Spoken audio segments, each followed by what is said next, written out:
num patamar que não se via há mais de ano, reforçando a tendência de queda do câmbio e fazendo muito se perguntar, será que vai para 5? Será que cai abaixo disso? Vai ter Disney? A verdade é que há ventos favoráveis no cenário global externo e internamente há fatores positivos, mas também incertezas. Então vale a pena entendermos esse movimento recente do dólar, atualizarmos a taxa de câmbio de equilíbrio, quanto deveria ser o câmbio hoje e por fim respondermos: o que fazer agora? É melhor comprar dólar? É melhor esperar? Pois, primeiro de tudo, a própria taxa de câmbio, então aqui no último ano, estou gravando hoje, que é quarta-feira, teve uma alta hoje no mundo inteiro, mas nada absurdo, mas vemos que a tendência, sim, desde finalzinho de dezembro, quando o câmbio chegou lá a tocar os R$ 6,31, a tendência é de queda e testou esses patamares, então, perto de 5,25, que reforça a tendência do dólar não apenas no Brasil, mas também no mundo. E se nós contrastarmos os dois gráficos, tanto o real brasileiro contra o dólar,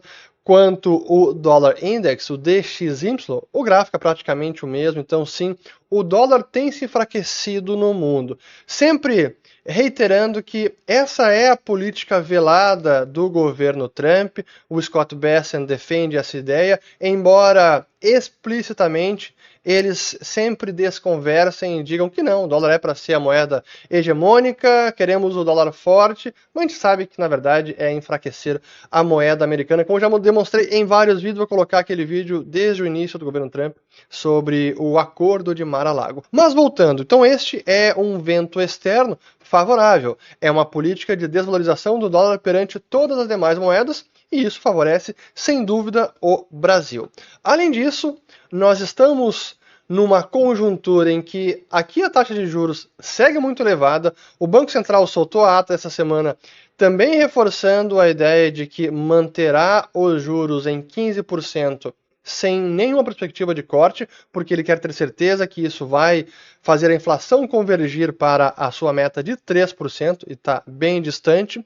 Só que lá fora, a taxa de juro americana ela está caindo. O Fed acabou de iniciar um ciclo de corte que deve ter nas próximas reuniões, então vai aumentar o chamado carrego, o diferencial de juros. Enquanto o juro aqui permanece elevado, o juro lá fora está caindo, portanto, aumenta o carrego, aumenta a atratividade de mandar capital para o Brasil para obter retornos mais elevados, e nesse cenário ainda de dólar se enfraquecendo, o investidor pode inclusive ganhar no câmbio. Então a gente vê agora o carrego aumentando, aqui o diferencial 10,75%, e com isso a gente vê o câmbio, vamos lá agora, taxa de câmbio, que também deve reforçar essa tendência de queda, não apenas pelo... Aqui eu tenho uma janela de mais de 5 anos, tá? Mas se a gente colocar aqui apenas o último ano, vamos até um pouco mais, ó.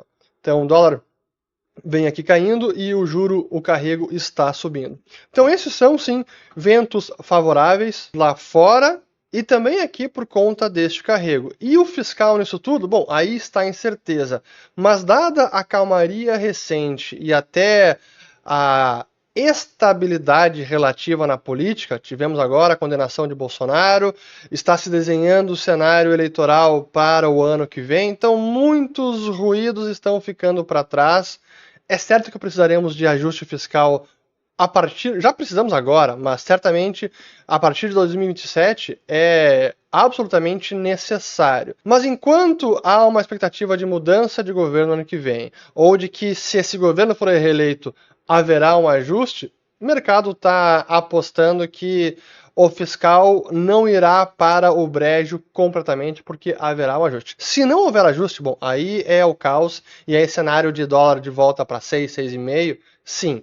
Por enquanto, este não é o cenário base. Então, fecho esse parênteses e volto aqui para os gráficos, porque o que eu vou mostrar agora é o gráfico que já ficou tradicional, até clássico aqui do canal, das nossas redes, é mostrar a perda de poder de compra do real. A gente sempre mostra do dólar e do real também, sempre que temos as novas leituras aí do IPCA, a gente pode construir este gráfico que expressa da melhor forma possível, forma mais gráfica possível, o quanto o nosso dinheiro está perdendo valor, aqui no caso real, desde 94, quando ele passou a circular. Então aqui a foto do real.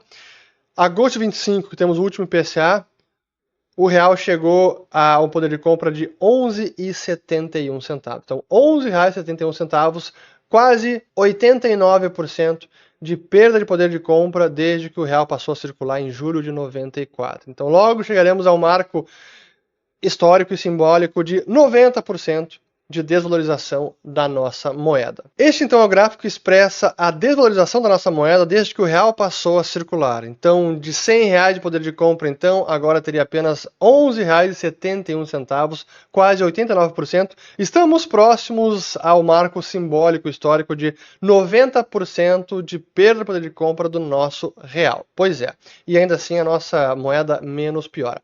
Mas usando esta métrica, a perda de poder de compra do real e a perda de poder de compra do dólar, nós podemos construir o que é a taxa de câmbio de equilíbrio. E relembrando a teoria por trás deste cálculo que eu já vou mostrar, é a paridade de poder de compra de uma moeda. E fazendo a razão entre o poder de compra do real e do dólar, nós podemos chegar ao que seria a taxa de câmbio entre as duas moedas. Vou colocar um vídeo aqui mais básico sobre isso, mas para aqueles que querem se aprofundar no assunto, eu sempre recomendo o nosso Follow the Money, um melhor aplicativo de finanças, economia e investimento. Vou deixar o link na descrição do vídeo e também aqui o código QR, porque lá temos a explicação muito mais elaborada para que você mesmo possa construir este gráfico em casa no seu Excel aí. Mas enfim, voltando então, o que a gente pode mostrar? Este é o gráfico do real desde lá de 99. E o que nós temos ali com o dado fechado em agosto, quando fechou o câmbio em R$ 5,45 por dólar. Essa é a taxa de câmbio de mercado. Mas fazendo a taxa de câmbio de equilíbrio, essa seria a taxa de equilíbrio para o mês de agosto, R$ 4,72. Esse seria o fair value do câmbio, o valor justo do câmbio, pela teoria da paridade do poder de compra entre as duas moedas. E por que é importante entender este gráfico? Primeiro, relembrando que é um gráfico sempre ascendente, porque a nossa moeda é desvalorizada mais rapidamente do que o dólar americano. Então o real perde poder de compra mais rápido do que o dólar. Por isso o câmbio tende a se depreciar ao longo do tempo. Mas a taxa de mercado, ela diverge do câmbio de equilíbrio em vários momentos. Em momentos em que há mais otimismo, em que há fundamentos, em que há fluxo de capitais vindo para o país, a taxa pode se apreciar muito e se distanciar do que seria a taxa de equilíbrio, como a gente viu lá em 2011, ou o contrário, quando há desconfiança, há risco político de quebra do país, o câmbio pode se descolar para cima e ele fica subvalorizado e muito depreciado, muito além dos fundamentos, como a gente viu lá em 2002 e depois como vimos também em 2020 e como vimos ano passado, finalzinho de 23, aliás, finalzinho de 24, início de 25, que o câmbio chegou a 6,31. Então, neste momento, até considerando que o câmbio já está em 5,30 ou 5,27, o câmbio de mercado está bem próximo do que seria o câmbio de equilíbrio.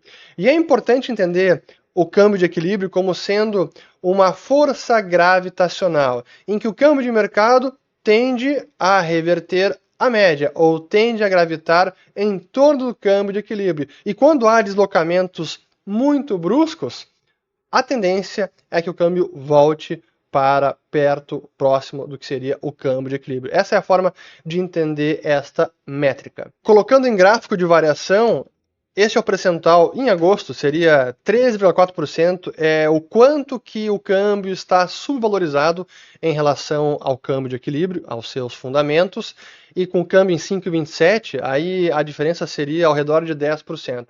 Então o real já está se encaminhando para o que seria o câmbio de equilíbrio. E haveria espaço para cair mais, permanecendo o cenário externo favorável, e aqui no Brasil não tendo ruídos e incertezas políticas e fiscais. Claro que isso é sempre um C.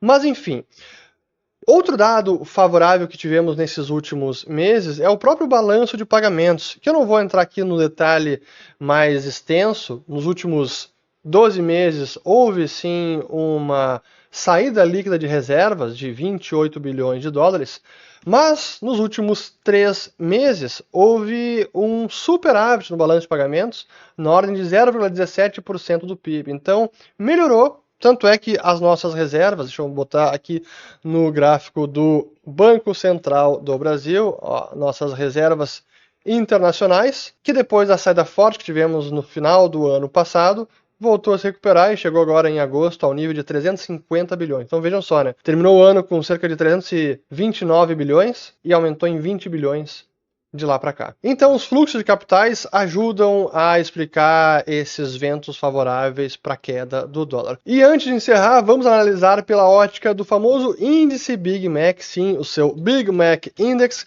que busca analisar a taxa de câmbio pela ótica de uma mercadoria que costuma ser igual em vários países. Então, analisando o preço do Big Mac no Brasil e o preço do Big Mac nos Estados Unidos e comparando com a taxa de câmbio vigente, é possível inferir o quão descolado do equilíbrio está o câmbio, o quão subvalorizada ou sobrevalorizada está uma moeda. E aqui no caso do real brasileiro, esse é o cálculo ainda de julho, o real estaria undervalued, subvalorizado em 28,4% contra o dólar. Então teria que se valorizar o real em relação ao dólar. Colocando o gráfico histórico, está aqui abaixo, é muito parecido ao gráfico que a gente construiu usando os índices de inflação, mas aqui no caso mostra uma subvalorização além do que nós captamos pelo IPCA e pelo CPI americano. Mas no fim das contas, a mensagem é a mesma. O real estaria